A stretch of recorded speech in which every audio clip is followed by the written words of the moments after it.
Bonjour à tous, bienvenue dans l'Hebdo, je suis ravie de vous retrouver. Vous l'avez vu, je suis à côté d'une ressource de plus en plus prisée. On va en parler justement à ce salon Habitat et Bois 2022. On va faire le tour tout de suite.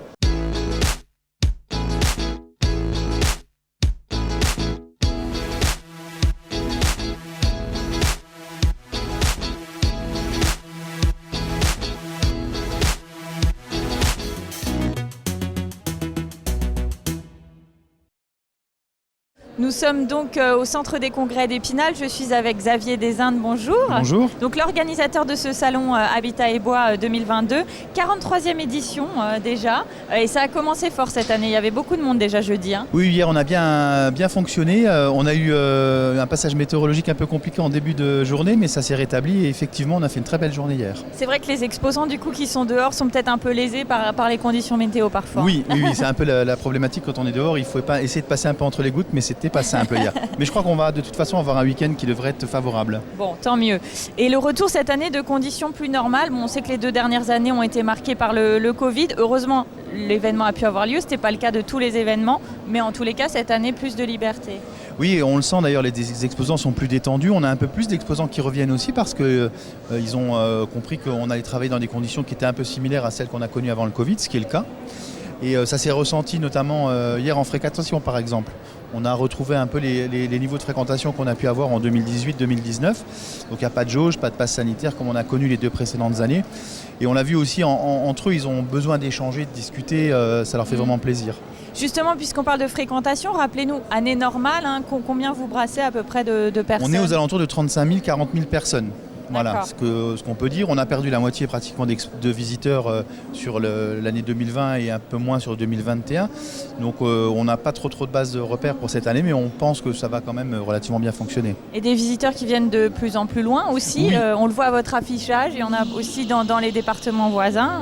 Absolument. Et on a mis en place cette année une billetterie en ligne sur notre site internet et il fonctionne par code postal. Il y a des gens de Bordeaux, de Nice, de Marseille, Benelux comme d'habitude, qui reviennent. Des Allemands aussi qu'on n'avait plus à cause du Covid parce qu'ils n'avaient pas trop le droit de quitter le territoire et de circuler. Donc ces gens-là reviennent au salon et ça nous fait grandement plaisir. Et cette année, combien d'exposants? 270. C'est plus ou moins que d'habitude? Dont 35 nouveaux.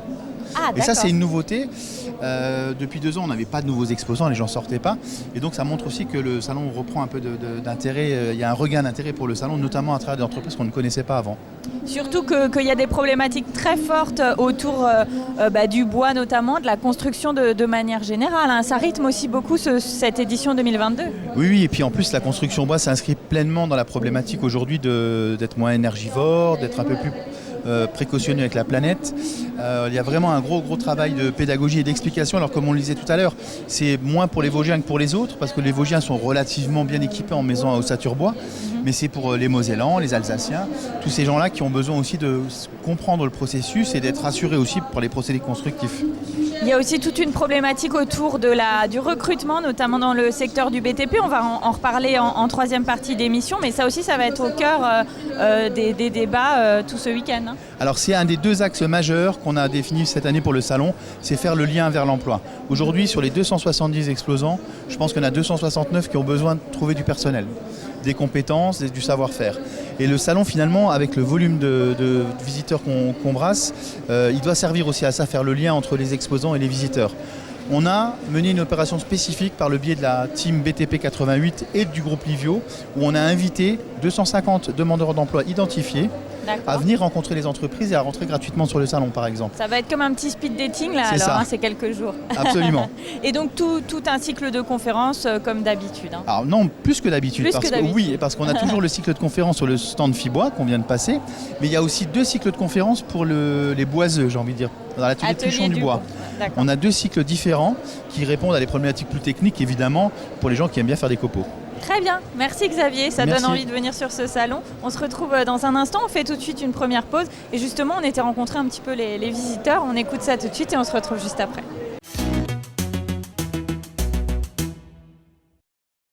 Entre les pénuries de matières premières, l'inflation, la maison est au cœur des préoccupations. Le 43e salon Habitat et Bois vient d'ouvrir ce jeudi au centre des congrès d'Épinal. Les premiers visiteurs avaient cette idée en tête, améliorer leur confort, investir pour l'avenir. On veut faire principalement des travaux liés à l'isolation. Donc on va faire les fenêtres, le chauffage et puis l'isolation par l'extérieur. J'ai une vieille cheminée à l'âtre avec un insert qui commence à être vieillissant. Et puis je regarde si éventuellement il n'y aurait pas un poêle qui pourrait nous convenir. On recherche du bardage pour notre chalet. Voilà. C'est trouver, voir s'il y a des prix intéressants et tout, vu la conjoncture actuelle. Donc le problème, c'est qu'il y a des grands délais pour la livraison. Pour répondre à la demande et rassurer les clients sur l'avenir, à chacun sa solution. Tout d'abord, les alternatives au fioul, gaz et électricité, avec l'objectif de contrôler ses factures d'énergie. Aujourd'hui, la tendance est plutôt sur du bois, finalement. Après, je pense que la meilleure solution pour faire face à ces crises ou pénuries, c'est peut-être de se tourner vers des solutions plus locales. On a la chance d'être dans une région forestière, on a du bois. Donc voilà, les produits au bois, que ce soit de la cuisinière, que ce soit du poêle, des inserts sont une bonne parade par rapport au contexte actuel. Un bois de qualité et une chaudière plus moderne seront plus performants. L'émission de particules fines peut être divisée par un facteur 30 à 100 par rapport à un foyer ouvert alimenté par un bois vert.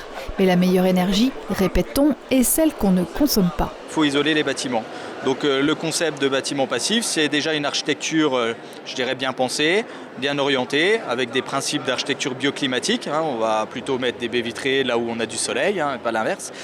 Et puis ensuite, c'est de construire une enveloppe très performante. Alors quand on parle d'enveloppe performante, c'est dans nos régions, mettre environ une trentaine de centimètres d'isolant dans les murs, dans les planchers, dans les toitures. Jusqu'à lundi, Habitat et Bois réunit les professionnels de la filière de construction et des métiers de l'habitat.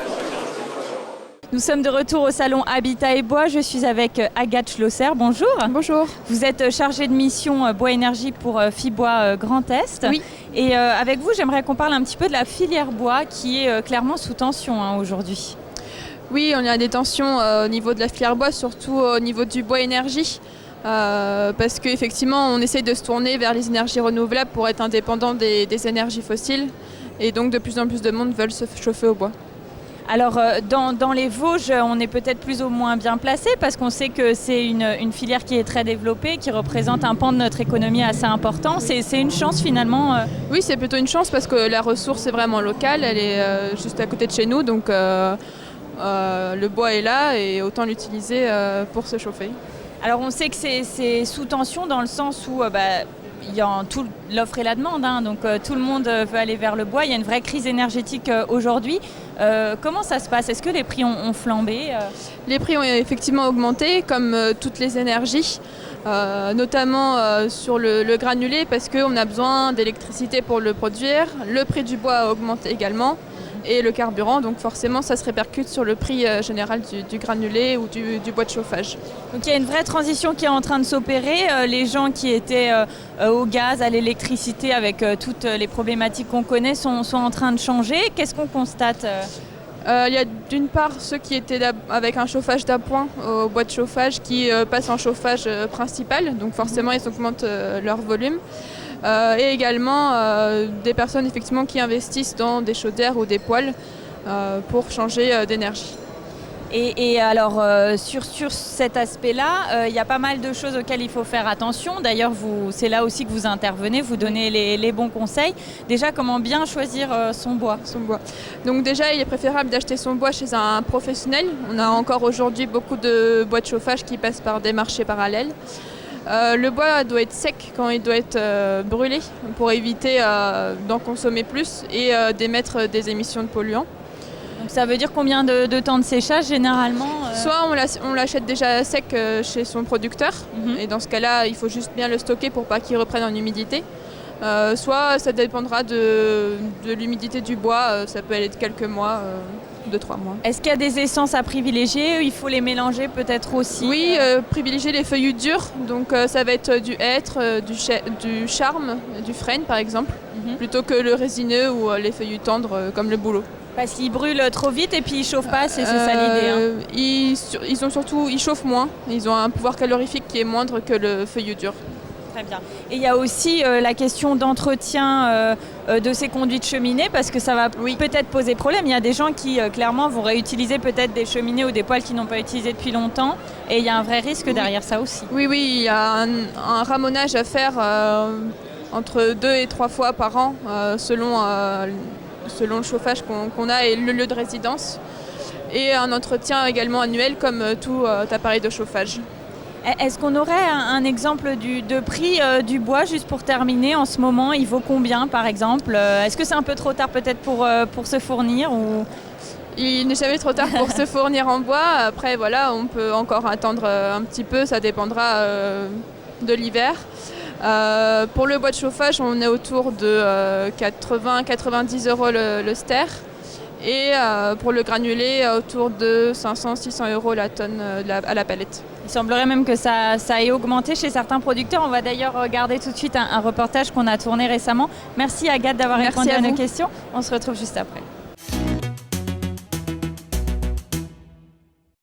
Ça, c'est devenu de l'or et le prix a plus que doublé à ce jour. En magasin, on est passé de 345 € à 850 € au jour d'aujourd'hui. 850 € la tonne et 13 € le sac de 15 kg. La flambée des prix de l'énergie n'épargne pas le pelé, comme en témoigne cet installateur de chaudières et poêles à granulés basé à Granges-au-Montzey. De l'or qui vient de Belgique et dont le coût n'a cessé d'augmenter ces derniers mois. En cause notamment un ralentissement de la production mondiale.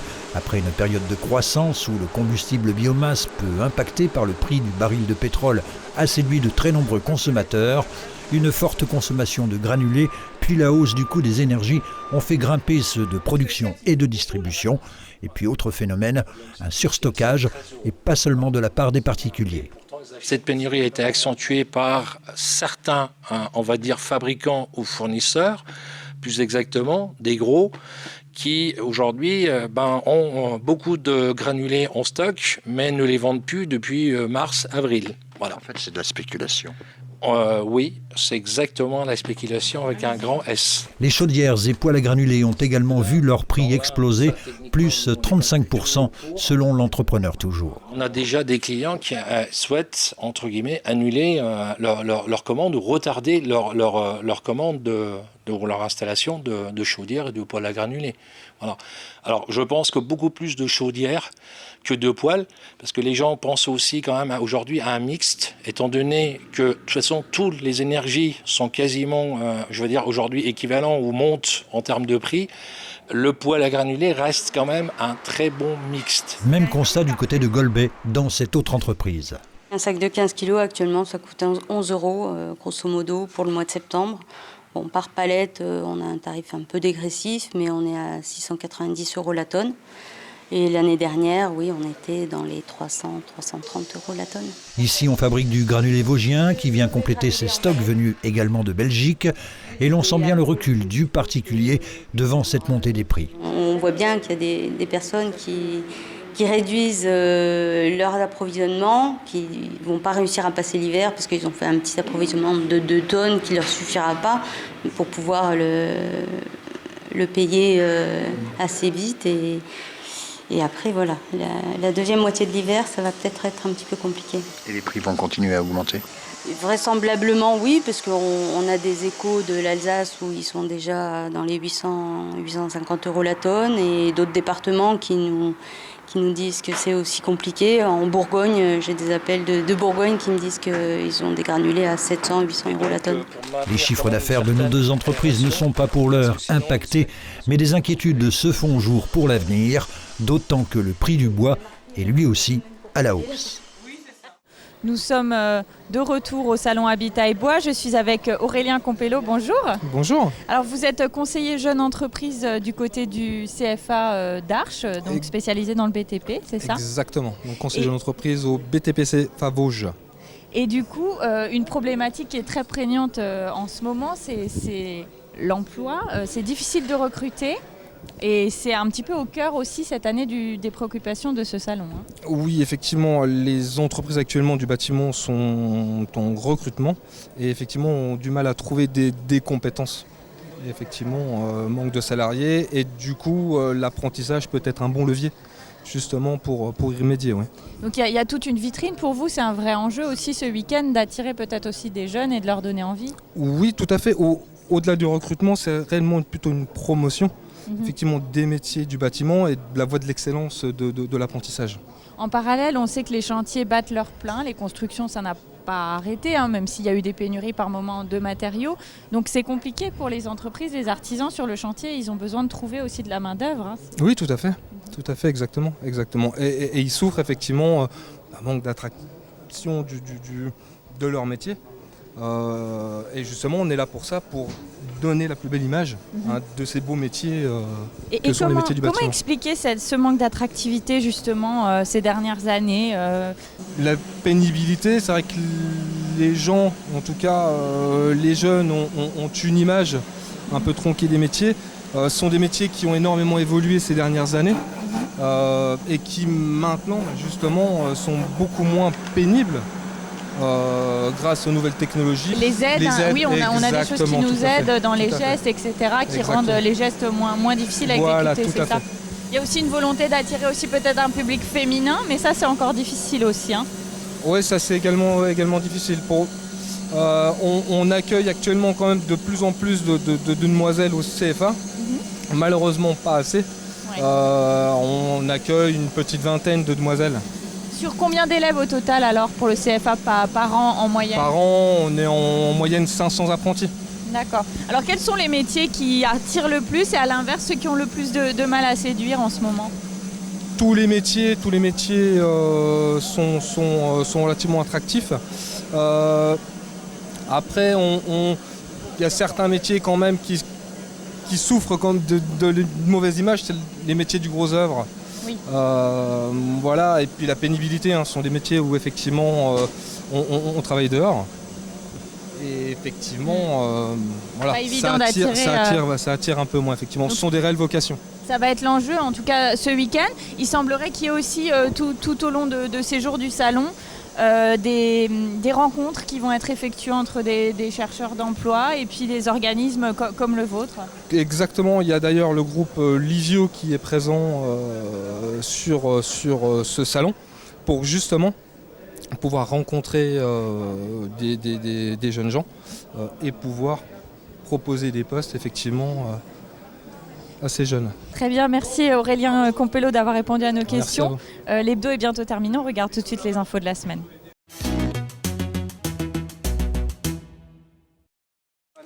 Laver le sable plutôt que le renouveler, une opération inédite dans les Vosges menée récemment dans les stations de traitement des eaux usées des communes de Fomeray et Mazelet. Un choix opéré par la communauté d'agglomération d'Épinal qui s'est vu transférer la compétence eau et assainissement en 2019. Mise en service au début des années 2000, ces deux stations de type filtre à sable nécessitaient un renouvellement de leur lit. Mais plutôt que de remplacer le vieux sable par du sable neuf, la CAE a opté pour sa réutilisation après un traitement par lavage dans une société spécialisée. Une opération qui n'est pas forcément moins coûteuse, comptée environ 100 000 €, mais plus écologique car plus besoin d'enfouir le vieux sable ni d'en extraire du nouveau dans le lit de la Moselle. En trottinette, en VTT, VTC, skate ou encore roller, la route leur appartenait ce dimanche toute la journée. La D460 entre Les Forges et Golbet était en effet fermée sur 1,5 km à la circulation et transformée le temps d'un jour en voie verte, une seconde édition pour promouvoir les déplacements doux. Difficile de chiffrer le nombre de participants car aucun comptage n'a été mis en place, l'événement étant avant tout familial, ludique et musical. C'était l'occasion de faire de bonnes affaires et contrairement à la précédente édition de juin, cette fois le soleil était de la partie. La 52e braderie de rentrée d'Épinal, organisée par l'association des commerçants Épicentre, a attiré la foule ce dimanche dans la Cité des Images, venue chiner auprès des commerçants sédentaires ou non. Des articles vestimentaires, produits régionaux, mais pas seulement.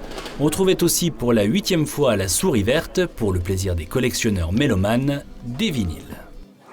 C'était une première le week-end dernier à la Vosges-les-Bains, le festival Haut-les-Bains qui proposait de nombreuses animations disséminées dans toute la commune. Au programme fêtes foraines, marché du terroir et des associations, médiathèques en plein air ou encore spectacles.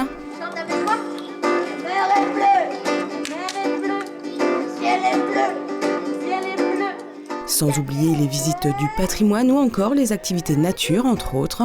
Une première édition sur 3 jours qui semble déjà avoir trouvé son public et promet de se perpétuer dans les années à venir. Donc le chardonnay, il est blanc, donc essayez de le goûter. C'est une tradition qui perdure depuis une trentaine d'années. Les vendanges dans les vignes du château d'Épinal par le grand public d'abord, c'était dimanche dernier, puis avec les scolaires du secteur ce mardi, on le voit ici avec des classes de Golbet. 2 cépages ont été plantés en 1990, du chardonnay et du gamay. 700 pieds existent encore aujourd'hui avec du raisin récolté, pressé et dégusté dans la foulée. Mais nouvelle preuve du dérèglement climatique, ces vendanges symboliques se déroulaient autrefois en octobre. Gesture, c'est le nom de cette fresque d'environ 300 mètres carrés achevée en mai dernier sur cet immeuble de 5 étages appartenant à Vaugelis et situé dans le quartier du Haut-du-Gras, à Golbet. Une commande du bailleur social à l'artiste parisien Romain Froquet pour des lignes et des courbes destinées à se fondre parfaitement dans cet environnement entre urbanisme et nature. L'inauguration avait lieu dernièrement. Une nacelle et 5 jours de travail auront été nécessaires à Romain Froquet pour réaliser l'ensemble. Les œuvres de l'artiste seront exposées du 24 septembre au 16 décembre prochain à la Lune en parachute à Épinal. Et voilà, l'hebdo c'est terminé pour aujourd'hui. Merci de nous avoir suivis. Le salon Habitat et Bois se poursuit jusqu'à lundi 18h. N'hésitez pas à venir y faire un tour pour toutes vos questions qui concernent les constructions, le chauffage ou la maison en général. Quant à nous, on se retrouve la semaine prochaine.